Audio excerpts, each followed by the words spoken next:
Welcome to the Daily Buddha Dharma channel.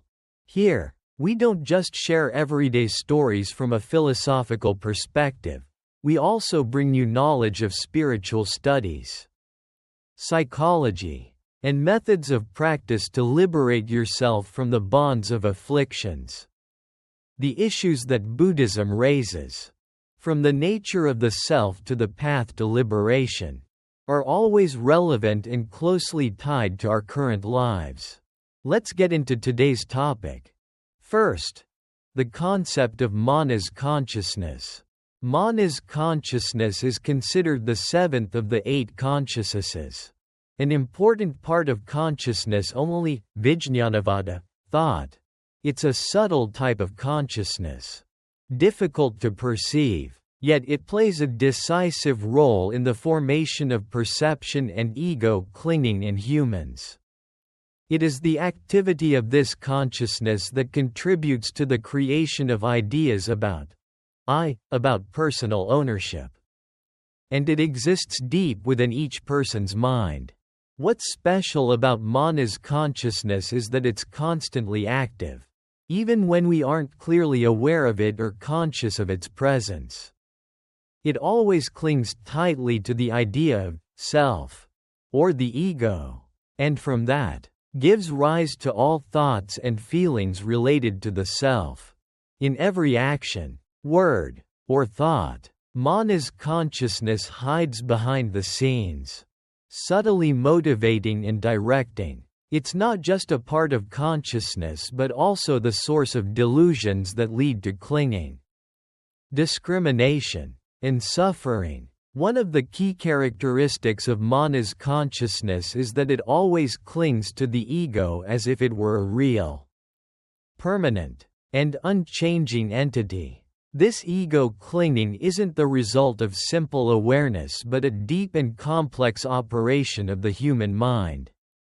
From birth, we carry within us the idea of I and mine. And it's manas consciousness that primarily nourishes that idea. It's closely linked to the 8th consciousness, also known as the storehouse consciousness, alaya consciousness, which is where all the seeds, bijas, of karma are stored. Manas consciousness always relies on the storehouse consciousness, treating it as the I, and from that creates a strong attachment. Imagine that we encounter a problem or a situation. The first thought that often appears is, how will I be affected? What will happen to me? Or, will this affect me? This is the activity of manas consciousness. It causes us to always place ourselves at the center, viewing everything around us as revolving around the I. This ego clinging is often very strong. And when it's not recognized, it becomes a source of suffering. We cling to the idea of I as if it were obvious, when in fact that I is just a temporary combination of material and mental elements. Not only does it cling to the ego, manas consciousness also plays a role in reinforcing ideas about ownership. When we think of things that belong to us, like possessions, fame, status, or even relationships, all of that is connected to the idea of mine. From that, people easily fall into states of clinging and discrimination, creating emotions like liking, disliking, envy, or pride. This is why manas consciousness is seen as one of the root causes of afflictions. It doesn't just affect personal perception but also strongly influences how we interact with the outside world. Manas consciousness is also the place where negative psychological tendencies are nourished. Emotions like arrogance, insecurity, selfishness, or greed all have their roots in ego clinging. When influenced by manas consciousness, people easily fall into states of incorrect perception, thinking that they are the center of the universe and that everything must serve that I. This not only causes us to lose understanding and empathy for others but also leads to conflicts and suffering in life. Another aspect of Mana's consciousness is its subtlety and the difficulty in recognizing it. Unlike the mind consciousness, sixth consciousness, which is usually clearly present in everyday activities, Mana's consciousness operates at a deeper and harder to grasp level. It's like an underground stream, always present but not easily detected. This makes recognizing and transforming Mana's consciousness a major challenge in practice. We usually only see the external manifestations, like thoughts, feelings, or actions, and rarely recognize that their deeper roots lie in Mana's consciousness. Although it's difficult to perceive, the influence of Mana's consciousness is enormous. It not only shapes how we view ourselves but also influences how we view the world around us. For example, when someone praises or criticizes us, our first reaction is often joy or discomfort. This is the result of the ego clinging that Mana's consciousness nourishes. We are bound by external evaluations and judgments because deep down we always want to protect and reinforce our I. In Buddhist thought, Mana's consciousness isn't just the source of suffering, it's also a factor that hinders enlightenment. When we are still clinging to the we cannot see reality as it truly is. The I that Mana's consciousness clings to is just an illusion. But it's so strong that it obscures all correct perception. We live in a world built on the idea of the self. And this causes us to fall into the cycle of birth and death without end. However, Mana's consciousness isn't impossible to transform. On the path of practice, recognizing and understanding the nature of Mana's consciousness is the first step in overcoming ego clinging.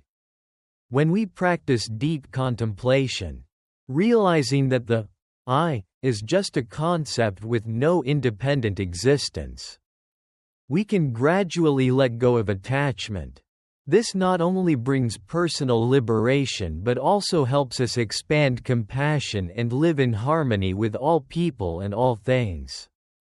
On this journey, patience and perseverance are very important. Mana's consciousness has been forming and existing for countless eons, so it's not easy to change it overnight. But through continuous practice, we can gradually weaken ego clinging, opening up a new path where the mind is no longer bound by the I and the illusions that it brings. Second, main characteristics of Mana's consciousness. Mana's consciousness is a key component of the 8 consciousness system of consciousness only, Vijñanavada, characterized by always clinging tightly to the idea of the self and ownership. This consciousness operates with a deep-seated attachment, relying on the storehouse consciousness, also known as alaya consciousness, to form the idea of I. This is what makes Mana's consciousness the source of many afflictions and creates the conditions for negative psychological states to develop. Mana's consciousness has a close connection with the storehouse consciousness. It constantly clings to the storehouse consciousness, treating it as an independently existing entity and attributing to it the idea of I. This means that everything stored in the storehouse consciousness, from the seeds of karma to experiences and memories, is identified by Mana's consciousness with the self. Therefore, when Mana's consciousness is active, it creates a strong sense of the presence of the I, and reinforces the distinction between the self and the outside world. This is the main mechanism that leads to attachment. The attachment of Mana's consciousness doesn't just stop at clinging to the self. it also extends to ideas about ownership. People don't just see themselves as a separate entity, they also always want to identify things that belong to them, like possessions, fame, relationships, or even personal thoughts and feelings. This idea creates a strong bond with things around us and gives rise to a mentality of clinging. We feel happy when we get what we want and sad when we lose those things. All of which originates from the subtle but powerful activity of manas consciousness. The attachment that manas consciousness brings is connected to the four root afflictions: self-ignorance, atma moha; self-view, atma drsti; self-conceit, atma mana; and self-love, atma priti. These are negative psychological states, formed by contamination in the way we view and perceive ourselves. These four afflictions are the main factors that nourish ego clinging and lead to incorrect actions, creating a cycle of rebirth without end. Self-ignorance, atma moha, is a state of delusion, not clearly understanding the true nature of all things and phenomena. People who are controlled by manas consciousness often think that the I is a real, permanent, and unchanging entity. This delusion prevents us from realizing that the I is actually just a temporary collection of elements like the body, feelings, thoughts, and consciousness. Because we don't understand this truth, we easily fall into a state of confusion, always seeking things that benefit the I, without realizing that it's just an illusion. Self-view, atma drsti, is a type of incorrect perception about the self. If self-ignorance is delusion, then self-view is the false belief that the I is real. People who are controlled by self-view often see the I as a center, from which arise thoughts, feelings, and actions based on that idea. For example, when faced with a situation, we often ask, "How will this affect me?" or "Will this benefit me?" Questions like these originate from self-view, from the absolute belief in the existence of the I. This error not only distorts the way we see the world but also causes people to always live in a state of differentiation and opposition. Self-conceit, atma mana, is a psychological state of arrogance, based on the idea of the self. When controlled by self-conceit, we often compare ourselves with others and think that we are superior. This comparison can appear in many aspects of life, from education, talent, social status to the smallest things. Self-conceit not only causes us to overestimate ourselves incorrectly but also leads to a loss of understanding and empathy for others. In many cases, self-conceit leads to envy, resentment, and unnecessary conflicts. Self-love, atma priti, is the liking and clinging to the self. When controlled by self-love, we not only see the I as the center but also try to protect, nourish, and reinforce that I in every way. From that, we easily fall into states of greed, selfishness, and constantly seeking things that benefit ourselves. Self-love causes people to always cling to things that are fleeting and temporary and cannot be let go. This not only increases suffering but also hinders the process of correctly perceiving reality. The connection between manas consciousness and the four root afflictions creates a complex chain of causes and conditions, which forms the foundation for delusions and suffering in life. Manas consciousness doesn't just operate on a personal level, it also influences how we interact with the world around us. When influenced by manas consciousness and the four root afflictions, we easily get caught up in negative psychological states like greed, anger, envy, and fear. These states not only harm ourselves but also cause conflicts and suffering for others. What's noteworthy is that manas consciousness operates in a very subtle way, which is difficult to perceive. It's like an underground stream in the mind, always present but not easily detected. It's this subtlety that makes recognizing and counteracting manas consciousness difficult.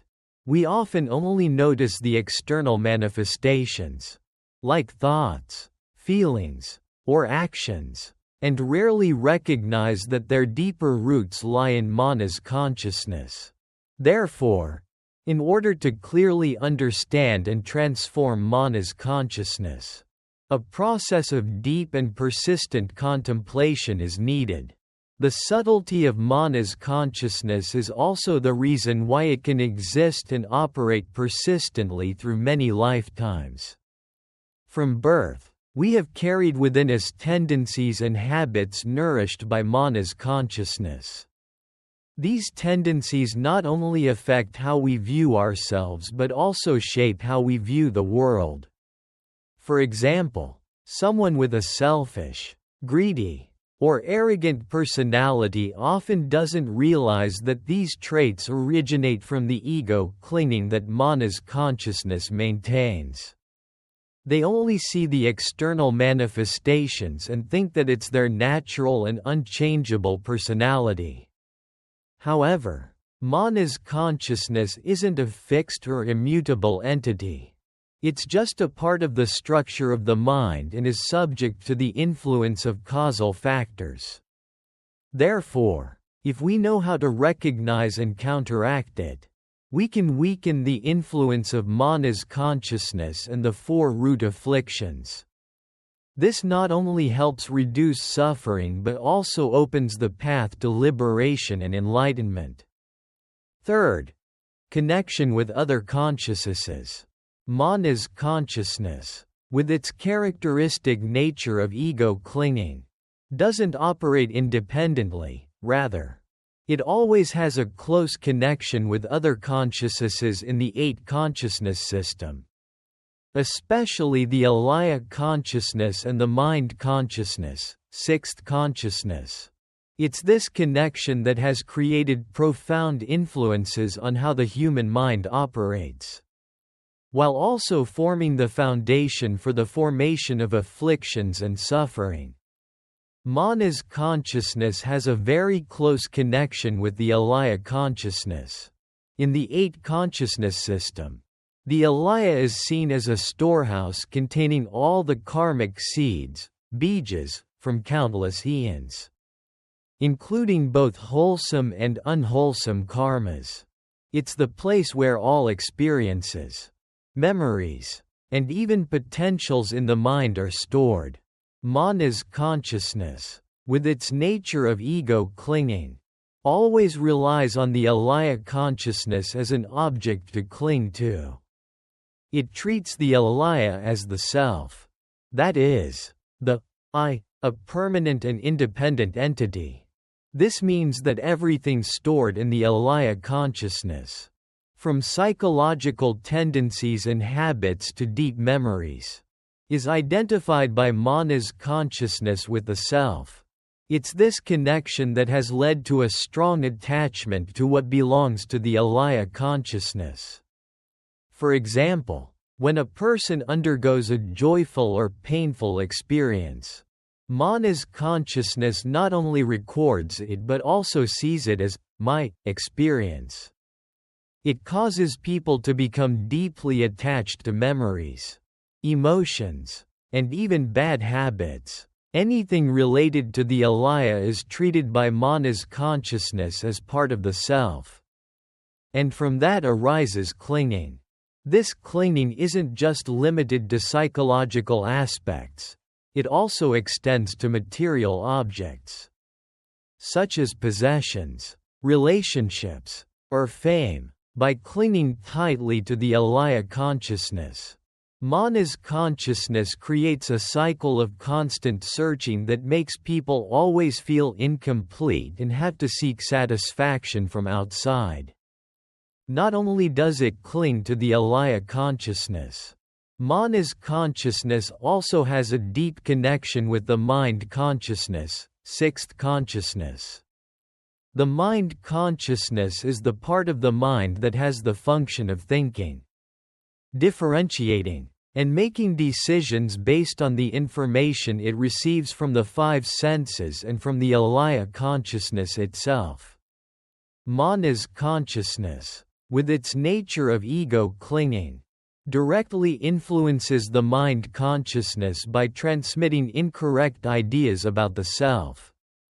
It causes the mind consciousness to also fall into ego clinging and differentiation, from which arise distorted perceptions about the self and the world.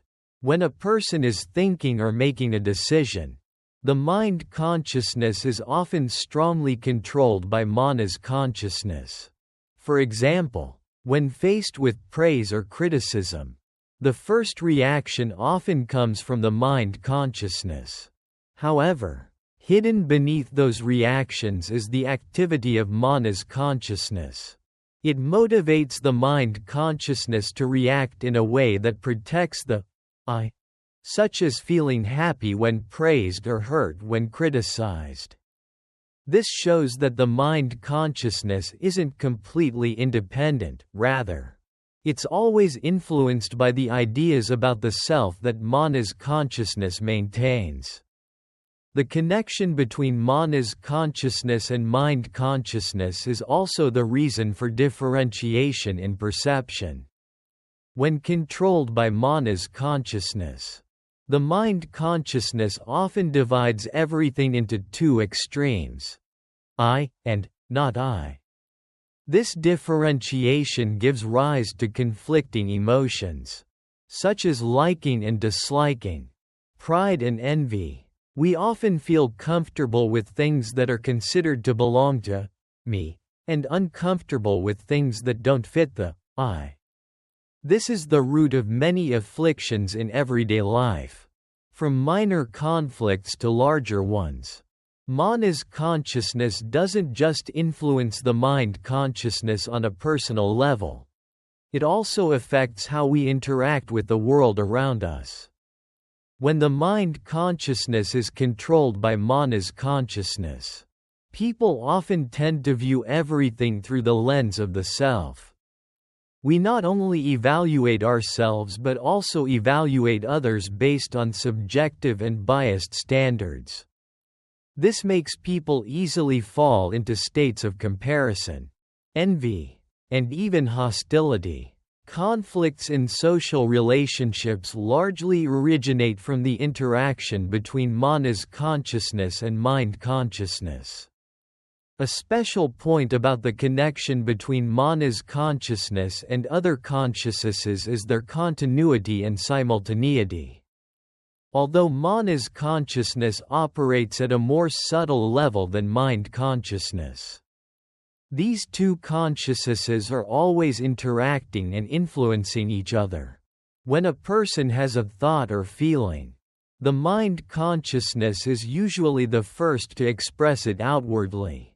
But the deep roots of those thoughts and feelings lie in manas consciousness. It's this link that makes it difficult for people to recognize and transform their deep-seated habits, because they are not only manifested on the surface but are also deeply ingrained in the subconscious. In addition, the connection between manas consciousness and other consciousnesses also shows the complexity of the structure of the human mind. All the consciousnesses are closely linked and cannot be separated. Manas consciousness relies on the alaya consciousness for ego clinging but at the same time influences the mind consciousness in perceiving and making decisions. The mind consciousness, with its role as a bridge between the inner world and the outer world, in turn continues to act back on Mana's consciousness by further reinforcing incorrect ideas about the self. This cycle causes people to constantly live in a state of contradiction and suffering, always seeking satisfaction but never feeling complete. This complex connection is also the reason why Mana's consciousness is seen as one of the most difficult elements to transform in practice. Because it doesn't operate independently but is always interacting with other consciousnesses. So recognizing and counteracting Mana's consciousness requires a deep and comprehensive contemplation. We cannot just focus on changing the mind consciousness, because those changes are often only temporary if we don't address the root lying in Mana's consciousness. Conversely, if we can weaken the ego clinging of Mana's consciousness, then the afflictions and suffering that the mind consciousness brings will also gradually disappear. Fourth, methods for transforming Mana's consciousness. Mana's consciousness, with its nature of ego clinging and always clinging to the self, is one of the most difficult consciousnesses to transform in the 8 consciousness system. However, in Buddhist teachings, especially through the path of practice and enlightenment, a practitioner can transform Mana's consciousness from a state full of ego clinging and afflictions into a state of equalizing wisdom and liberation. The 2 main methods for transforming Mana's consciousness are practicing the Noble Eightfold Path and transforming consciousnesses into wisdoms. The Noble Eightfold Path is the Eightfold Path taught by the Buddha to lead beings out of suffering and to reach enlightenment. In the context of transforming Mana's consciousness, the elements of the Noble Eightfold Path, especially right view, right thought, and right mindfulness, play a key role. These are the first steps to help a practitioner recognize the nature of Mana's consciousness and from that, gradually eliminate ego clinging. Right view or correct understanding is an important starting point in transforming Mana's consciousness. To counteract ego clinging, a practitioner needs to clearly recognize that the I that Mana's consciousness clings to is actually just a collection of impermanent and non-self elements. Without an independent entity, right view helps the practitioner understand that all phenomena, including the body and mind, arise from conditions. There is nothing that is immutable or permanent. When this is recognized, the clinging to the I begins to diminish. The practitioner gradually sees clearly that emotions like greed, anger, or envy all originate from ego clinging. And if there is no longer ego clinging, these negative emotions will no longer have a reason to exist. Right thought is the next step in the process of transformation. If right view helps a practitioner correctly understand the nature of the self, then right thought helps the practitioner cultivate a way of thinking correctly to eliminate the incorrect ideas that Mana's consciousness creates. Right thought encourages the practitioner to develop thoughts that are wholesome, compassionate, and non-discriminatory. When practicing right thought, the practitioner learns to think of themselves and others as equal entities, without superiority or separation. This helps weaken the activity of Mana's consciousness because Mana's consciousness always relies on the idea of the self to maintain ego clinging. When the idea of the self is challenged and gradually eliminated, Mana's consciousness also no longer has the basis to control the mind. Right mindfulness or being mindful in each moment is an important factor in recognizing and counteracting Mana's consciousness. One of the characteristics of Manas consciousness is that it operates in a subtle and imperceptible way, which makes it difficult to recognize. Therefore, if there is no right mindfulness, a practitioner is easily led astray by Manas consciousness without realizing it.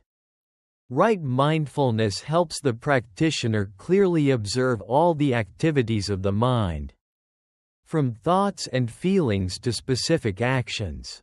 When practicing right mindfulness, the practitioner can recognize the manifestations of ego clinging, such as feeling hurt when criticized or feeling proud when praised. Recognizing these manifestations is the first step to counteracting them. The practitioner not only observes but also learns to let go, not letting negative feelings and thoughts control the mind. Besides practicing the Noble Eightfold Path, another important method in transforming Manas consciousness is transforming the consciousnesses into wisdoms. This is a process that happens during enlightenment, when a practitioner overcomes all ego clinging and attains complete liberation. In the consciousness-only system, when Manas consciousness is transformed, it becomes the equality wisdom. That is, the wisdom that recognizes the absolute equality between all beings and all phenomena. This transformation process begins by recognizing the non-self nature of all things and phenomena. As mentioned, Manas consciousness always clings to the I, seeing the I as the center and differentiating between I and others. When a practitioner practices and attains enlightenment, the perception of the I gradually vanishes.